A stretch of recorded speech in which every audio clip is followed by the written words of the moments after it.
오늘 추수감사 예배 참여하신 모든 성도님들에게 우리 주님께서 크신 은총 베푸셔서 범사에 감사하는 감사의 달인이 되게 하시고, 더 나아가서 가정이 늘 감사로 충만한 감사의 명가를 이루시기를 간절히 기원드립니다. 혹시 핫땡이라는 말이 무슨 뜻인지 아십니까? 핫땡. 요즘 예수 믿는 초중고 학생들이 점심시간에 학교 급식을 앞에 두고 핫땡 하고 밥을 먹는답니다. 하나님 땡큐의 준말이랍니다. 자, 그나마 핫땡이라고 하고 부르는 아이는 다행이고, 또 상당수의 기도 학생들은 감사의 식사 기도하지 않고 그냥 밥을 먹는 친구가 꽤 많다는 거예요. 자녀는 부모의 거울입니다. 여러분은 어떻습니까? 감사가 충만합니까? 우리의 감사는 자녀에게 본이 될 만큼 정말 충분한 감사의 삶을 사시고 계십니까? 오늘 보면 우리에게 범사에 감사라고 명령하고 계십니다. 감사의 달인이 되라는 말이죠. 왜 하나님은 우리에게 범사에 감사하는 감사의 달인이 되라고 명령하시는 것일까요? 이런 말이 있습니다. 노래는 부를 때까지 노래가 아니며, 종은 울릴 때까지 종이 아니고, 사랑은 표현할 때까지 사랑이 아니고, 축복은 감사할 때까지 축복이 아니다. 하나님이 축복하신다고, 하나님 축복 주신다고 내 것 됩니까? 아니요. 받아야 내 것입니다. 선물은 주는 사람이 줘도 받는 사람이 안 받으면 내 것 안 되는 겁니다. 언제 받는 겁니까? 감사합니다 할 때 받는 거예요. 하나님이 이스라엘 백성에게 가나안을 선물로 주었습니다. 그러나 이제 1세대는 감사합니다를 받지 못했습니다. 그래서 그들은 가나안 땅에 들어가지 못한 겁니다. 감사하는 만큼 행복할 수 있는 겁니다. 하나님은 우리가 행복하기를 원해서 감사라고 명령하고 계시는 겁니다. 갈라디아 6장 7절 말씀 같이 읽어봅니다. 스스로 속이지 말라. 하나님은 업신여김을 받지 아니하시니 사람이 무엇으로 심든지 그대로 거두리라. 무엇으로 심든지 심는 대로 거두는 거예요. 그러니까 지혜로운 사람은 잘 심으려고 노력하는 것입니다. 잘 심어 놓으면 거두는 것은 자연스럽게 되는 거예요. 그런데 어리석은 사람은 심는 것에 관심이 없고 자꾸 거두려고만 하는 겁니다. 무엇이 심는 것이고 무엇이 거두는 것입니까? 하나님을 기쁘시게 하는 것이 심는 것이고, 나의 기쁨은 그 열매인 것입니다. 하나님께 순종하는 것이 심는 것이고, 형통한 삶은 그 열매인 겁니다. 하나님을 기쁘시게 함이 없이 우리가 어찌 기쁠 수 있겠습니까? 하나님 말씀에 순종함이 없이 어찌 우리가 형통할 수 있겠습니까? 그러므로 내 기쁨을 추구하기 전에 먼저 하나님의 기쁨을 추구하십시오. 이 사람이 지혜로운 사람이에요. 왜 솔로몬이 지혜롭습니까? 왜 지혜를 구했습니까? 하나님의 영광을 위해서, 하나님 주신 사명을 완수하기 위해서 지혜를 구한 거예요. 그러니까 하나님이 기뻐서 솔로몬을 기쁘게 하기 위해서 구하지 아니한 부와 권세까지 다 주신 것 아닙니까? 우리 중심이 하나님 보시기에 아름다워야 되겠어요. 하나님 뜻이 내가 범사에 감사하는 것입니까? 그럼 그런 삶 살기 원합니다. 그런 사람 되게 해주세요. 이것이 여러분의 소원입니까? 범사에 감사하라고, 이거 하나님 말도 안 돼요. 나 그럼 못 살아요. 포기하시겠습니까? 하나님의 뜻이 범사에 감사하는 감사의 달인이라면, 하나님 저 감사의 달인 되고 싶습니다. 하나님 저 감사의 달인 되게 해주세요. 진정으로 원하십니까? 그렇다면 오늘 말씀 속에서 그 길을 찾아보도록 하겠습니다. 오늘 본문은 데살로니가 전서는 사도 바울이 제2차 전도 여행 때 데살로니가에 있는 교인들이 보낸 첫 번째 편지입니다. 우리가 잘 아는 대로 사도 바울이 아시아 쪽에서 계속 선교할 때 하나님께서는 아시아로 가는 걸 막으시고 유럽 쪽으로 인도하십니다. 유럽에서 마게도니아 지역에서 첫 번째로 세운 교회가 빌립보 교회죠. 그래서 우리가 잘 아는 대로 감옥에 갇히기도 하고, 또 감옥 속에서 찬송하니까 감옥이 열리고 거기서 간수가 회개하고, 그래서 빌립보 교회가 세워졌습니다. 그 다음에 데살로니가로 갔습니다. 데살로니가는 그 마게도니아 지역의 행정 수도입니다. 제1의 도시입니다. 그 옛날에 인구 20만이 넘는 아주 큰 도시였습니다. 그런데 사도 바울이 전도하니까 많은 사람이 예수 믿게 되었습니다. 이것을 보고 유대인들이 시기해서 바울을 죽이려 합니다. 그래서 할 수 없이 베레아로 피신했습니다. 거기서 아덴으로 가고 아덴에서 고린도로 갑니다. 지도 한번 볼까요? 데살로니가 지역을 한번 보십시오. 그 중심지에 있죠. 교통과 상업의 중심지입니다. 자, 그래서 고린도에서 한 1년 6개월 머물면서 데살로니가 교인들이 어떻게 지내고 있을까? 왜냐하면 며칠 못 있고 그냥 와버렸거든요. 젊은 그 어린 신자들이 교회를 잘 이루고 신앙생활을 잘하고 있을까 궁금해서 다시 한번 재방문하기를 원했습니다. 그래서 여러 차례 데살로니가 다시 한번 가려고 애를 쓰는데 번번이 사단이 막았어요. 그래서 할 수 없이 디모데를 대신 보냅니다. 그리고 디모데가 갔다 와서 보고를 하는 거예요. 귀한 보고를 하는데 그 어린 신자들이 신생교회를 이루고 밖에 가면서도 신앙생활을 잘하고 있다는 겁니다. 그리고 아직 교리적인 기초가 약해서 예수님이 재림하실 때 먼저 죽은 사람은 어떻게 되는지 잘 몰라서 궁금하고 있습니다. 그 보고를 받고 사도 바울이 쓴 편지가 바로 오늘 본문입니다. 먼저 죽은 자들은 예수님처럼 부활한다. 그리고 예수님이 재림할 때 그때까지 살아남아 있는 사람은 호련히 변화되어서 피차간의 영광스러운 부활의 몸으로 부활의 주님과 함께 천국에서 주님과 함께 영원히 함께 산다. 이것을 강조하고 이 소망을 가진 자는 이 소망 때문에 항상 기뻐하고 쉬지 말고 기도하고 범사에 감사해야 된다. 이것이 너희를 향하신 하나님의 뜻이다. 이렇게 가르쳐 준 겁니다. 이 본문 속에 감사의 달인이 될 수 있는 비결이 나와 있습니다. 범사에 감사는 감사의 달인이 되려면 첫 번째로 지혜롭게 생각해야 됩니다. 18절 말씀 같이 읽어봅니다. 범사에 감사라 이것이 그리스도 예수 안에서 너희를 향하신 하나님의 뜻이니라. 영어 격언에 think and thank라는 말이 있습니다. 생각하라 그리고 감사하라는 것이죠. 무슨 뜻입니까? 감사는 환경이나 조건에서 나오는 것이 아니는 것입니다. 감사는 생각에서 나온다. 해석의 문제라는 것입니다. 어떤 상황을 닥칠 때 어떻게 해석하느냐에 따라서 감사도 나올 수 있고 불평도 나올 수 있다 하는 것이죠. 우리가 어떤 사건을 해석할 때 해석의 전제가 중요합니다. 어떤 측면에서 보고 해석하느냐 하는 것이죠. 새로운 상황을 맞이했습니다. 우리 모두가 처음 당하는 코로나19 팬데믹이라는 현상을 맞이했습니다. 이것을 어떻게 해석할까요? 전제가 무엇입니까? 그 전제는 바로 이 상황은 예수님을 보내주신 그 하나님이 허락하신 상황이라는 것입니다. 이 전제를 지혜롭게 잘 정하고 생각을 잘 해야 됩니다.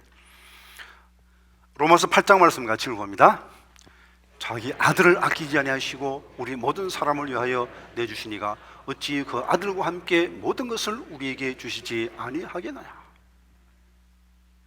얼마나 우리를 사랑하셨으면 독생자를 외아들을 주셨겠습니까? 예수님을 준 이 사랑의 하나님이 주신 것 좋은 것 아닐 리가 없죠. 이미 결론 나 있지 않습니까? 그럼 무엇이 좋을까? 왜 좋을까? 그렇게 생각하는 것이 지혜로운 사람이에요. 그런데 이스라엘은 어떻게 했습니까? 이스라엘은 전제를 제대로 잡지 못했습니다. 민수기 14장 말씀 같이 읽어봅니다. 이스라엘 자손이 다 모세와 아론을 원망하며 온 회중이 그들에게 이르되 우리가 애굽 땅에서 죽었거나 이 광야에서 죽었으면 좋았을 것을 어찌하여 여호와가 우리를 그 땅으로 인도하여 칼에 쓰러지게 하려 하는가? 우리 소조가 사로잡히리니 애굽으로 돌아가는 것이 낫지 아니하랴. 어찌하여 여호와가 우리를 그 땅으로 인도하여 칼에 쓰러지게 하려 하는가? 여러분, 이게 말이 된다고 생각하십니까? 그들은 이미 하나님의 사랑을 충분히 경험했습니다. 그들이 어떻게 출애굽할 수 있었습니까?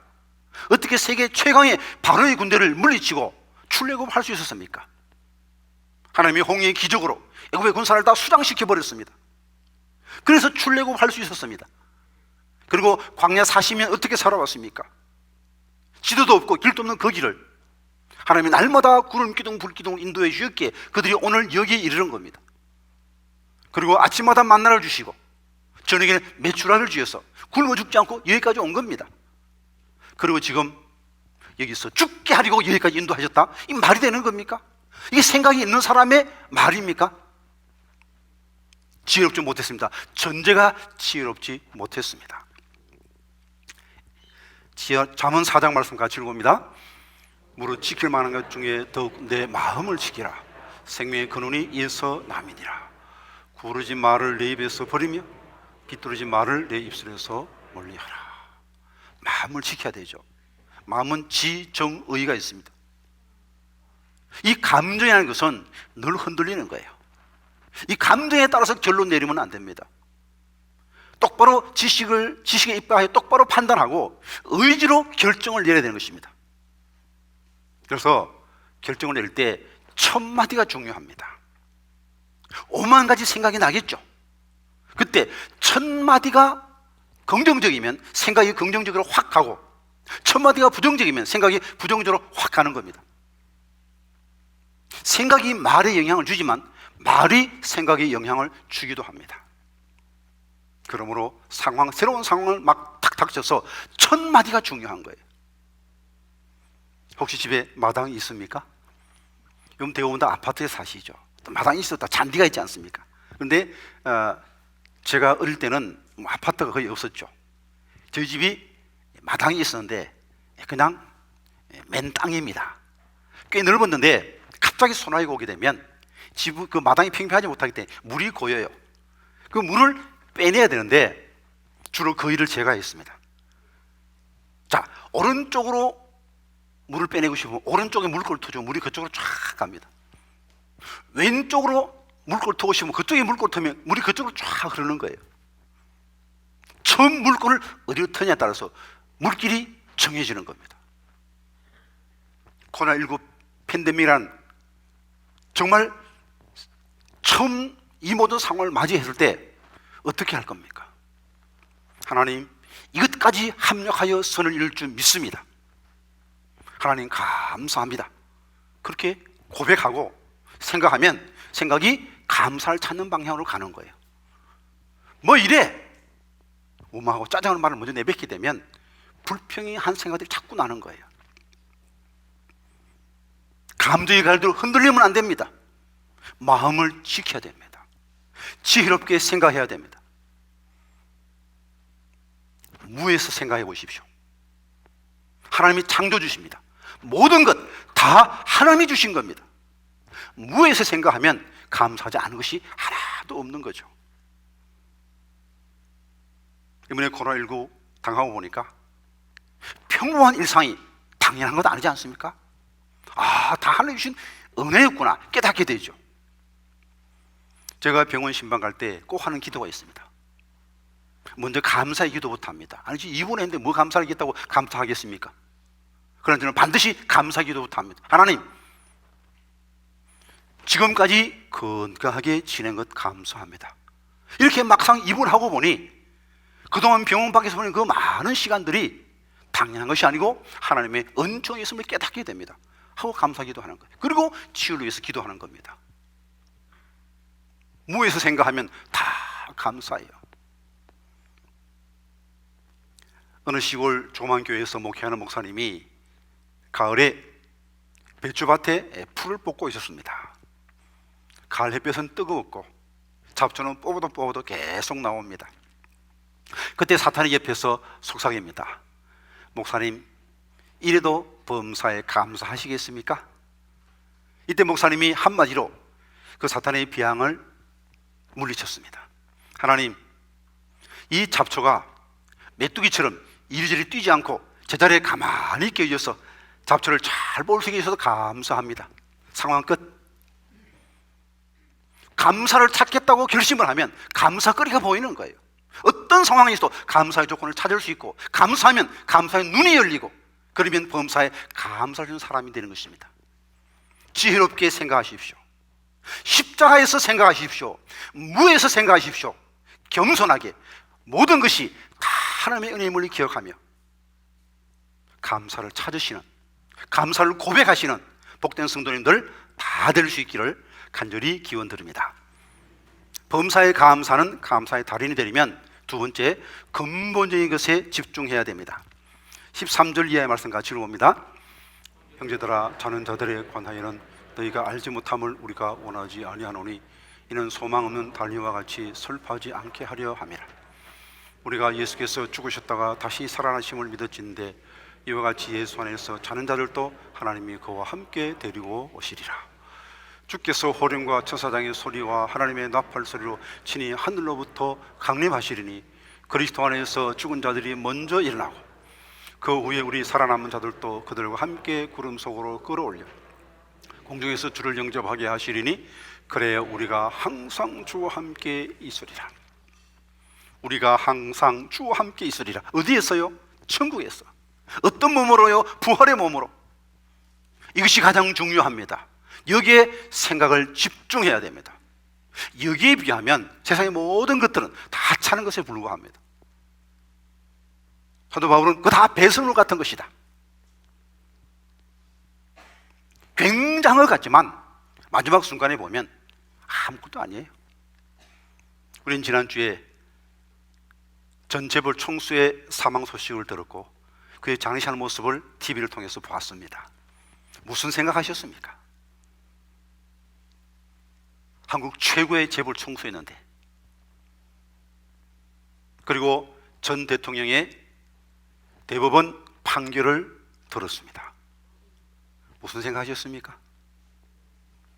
세상 재물, 권세 얼마나 허망하던가요? 굉장한 것 같지만 그 별거 아니에요. 그래서 베드로는 이렇게 말하고 있습니다. 베드로전서 1장 말씀을 같이 읽어봅니다. 그러므로 모든 육체는 풀과 같고 그 모든 영광은 풀의 꽃과 같으니 풀은 마르고 꽃은 떨어지되 오직 주의 말씀은 세세토록 있도다 하였으니 내게 전한 복음이 곧 이 말씀이니라. 주의 말씀, 복음, 이것만이 영원하고 이것만이 가치 있습니다. 나머지는 다 풀과 같고 풀의 꽃과 같은 것입니다. 다 지나가는 것입니다. 지나고 나면 다 똑같아져요. 오래 산 사람도 일찍 죽은 사람 죽으면 다 똑같아. 부자나 가는 사람이 죽으면 다 똑같아요. 권세인자나 천한자나 죽으면 다 똑같아요. 그러니까 너무 애쓸 필요 없어요. 지나가면 다 똑같아지니까. 그게 신경 쓰지 말고 변치 않는 것, 영원한 것 붙들어야 됩니다. 어떻게 범사에 감사할 수 있는가? 가장 중요한 것, 근본적인 것에 집중하면 범사에 감사할 수 있습니다. 코로나19로 많은 사람이 어려움을 겪고 있습니다. 성도도 마찬가지입니다. 그러나 우리 생각이 천국에 집중될 때, 가장 중요한 것에 집중될 때, 그럼에도 불구하고 감사하며 살 수 있는 것입니다. 가장 근본적인 변함이 없어요. 변함없는 내가 구원받았다는 것입니다. 내가 지금 천국 가고 있다는 것입니다. 날마다 가까워지는 천국을 위하여 기뻐하며 감사하며 사시는 복된 성도님들 다 될 수 있기를 간절히 기원드립니다. 세 번째로 범사에 감사는 감사의 달인 되려면 하나님을 바라보고 그 은혜를 의지해야 됩니다. 23절에서 같이 24절 같이 읽어봅니다. 평강의 하나님이 친히 너희를 온전히 거룩하게 하시고 또 너희의 온 영과 혼과 몸이 우리 주 예수 그리스도께서 강림하실 때 흠 없게 보존되기를 원하노라. 너희를 부르실 이는 미쁘시니 그가 또한 이루시리라. 이쁘다는 말은 믿음직하다는 것입니다. 범사에 감사하는 삶, 내가 되겠다고 결심한다고 다 되는 겁니까? 왜 오늘 제목이 범사에 감사하잖아, 범사에 감사하라가 아니고 감사의 달인 되게 하소서일까요? 하나님의 은혜를 힘입어 가능하다는 것입니다. 환경을 바라볼 때 두려워 떨 수밖에 없고, 나 자신을 바라볼 때 나 약함 때문에 낙심할 수밖에 없지만, 하나님을 바라볼 때 소망이 생기는 겁니다. 내가 하나님의 붙잡히거든요. 나를 붙잡으신 그 하나님의 손이 강하기 때문에 나는 반드시 범사에 감사하는 사람이 되리라, 하나님이 그렇게 만드시리라 확신하고 하나님 감사합니다 기도할 수 있는 것이죠. 미국의 한 여성이 직업 군인과 결혼했습니다. 그런데 결혼식하고 몇 달 지나지 않아서 남편이 캘리포니아 지역의 사막 한가운데 있는 그 비밀 기지에 발령이 났습니다. 그래서 할 수 없이 사막에 갔습니다. 남편이 출근하고 나면 그 횡한 적막한 사막 한가운데 있는 사택에서 혼자 하루 종일 보내야 했습니다. 아하, 이거 내가 결혼을 잘못했구나. 이혼해야 하나? 다른 지역을 좀 이전시켜 달라고 한번 청혼을 해볼까? 아니면 나 혼자 그냥 도시에 나가서 별거 하고 살까? 뭐 별의별 생각을 다 해봤습니다. 어느 날 너무 힘들고 외로워서 어머니에게 편지를 냈습니다. 어머니, 저는 이 사막이 너무 싫습니다. 덥고 짜증나고 지루합니다. 도저히 견딜 수 없습니다. 끔찍합니다. 하루바삐 여기를 떠나고 싶습니다. 그때 어머니가 사랑하는 딸에게 이 같은 편지를 했습니다. 얘야, 제 2차 세계대전 때 포로 수용소에 갇힌 두 죄수가 있었는데 그 창살을 통해서 한 포로는 마당에 널브러진 쓰레기 더미를 보았고, 같은 창틀을 통해서 한 사람은 하늘의 별을 바라보았단다. 그 편지를 받고 딸은 별을 바라보기로 결심을 합니다. 그리고 그 날부터 노트를 들고 사막을 났습니다. 사막의 생물들을 연구하고 선인장을 연구합니다. 더 나아가서 그 지역에 사는 인디언들의 생활 풍습을 연구하고 그들의 언어를 연구합니다. 더 이상 사막은 적막하고 괴로운 곳이 아닙니다. 새로운 것을 배울 수 있는 호기심이 가득 찬 배움의 터전이었습니다. 몇 년의 시간이 지나고 이제 도시 지역으로 발령이 나서 사막을 떠나게 되었습니다. 이때 이 여인은 그동안 연구한 것을 토대로 논문을 써서 박사가 되었습니다. 사막 전문가가 되었습니다. 사막에 올 때나 사막을 떠날 때나 사막은 똑같습니다. 그러나 이 여인이 변했을 때 그녀의 삶은 새로워질 수 있었습니다. 코로나19 팬데믹이라는 이 엄청난 상황, 정말 사막 같은 이 상황에서 우리가 어떻게 감사하며 살 수 있겠습니까? 이 상황이 빨리 바뀌었으면 좋겠습니다. 그렇게 기도하죠. 그러나 꼭 상황이 바뀌고 치료약이 나오고 백신이 개발되어야만 감사할 수 있겠습니까? 그렇지 않다는 겁니다. 이 상태 가운데서도 내가 변하면, 내 믿음의 눈이 변하고 내 생각이 바뀌면 감사하며 살 수 있다는 것입니다. 여기에도 얼마든지 감사의 조건을 발견할 수 있다는 것입니다. 지혜롭게 생각하고 가장 중요한 천국에 생각을 집중하고 문제를 바라보지 않고 하나님을 바라보고 하나님의 은혜를 의지하면 우리는 여기에서 수많은 감사의 제목들을 발견할 수 있을 것입니다. 기회 되시면 오늘 집에 돌아가서 코로나 팬데믹 이 상황 가운데서도 한번 10가지 정도의 감사 제목을 찾아보면 어떻겠습니까? 감사를 찬자의 눈에는 감사가 보입니다. 다시 한번 강조합니다. 깨닫는 만큼 감사할 수 있고 감사할 수 있는 만큼 행복합니다. 많이 가진 자가 행복한 것이 아니고 많이 감사하는 자가 행복한 것입니다. 감사하는 만큼 행복할 수 있습니다. 그래서 하나님은 우리를 사랑하셔서 범사에 감사하라 말씀하십니다. 우리를 사랑해 주신 그 말씀을 가슴에 깊이 받고 하나님 범사에 감사한 자가 되게 해주십시오. 기도하시고 이 기도가 응답되어 날마다 감사는, 범사에 감사는 감사의 달인들, 감사로 충만한 감사의 명가를 이루시는 복된 성도님들 다 될 수 있기를 간절히 기원드립니다.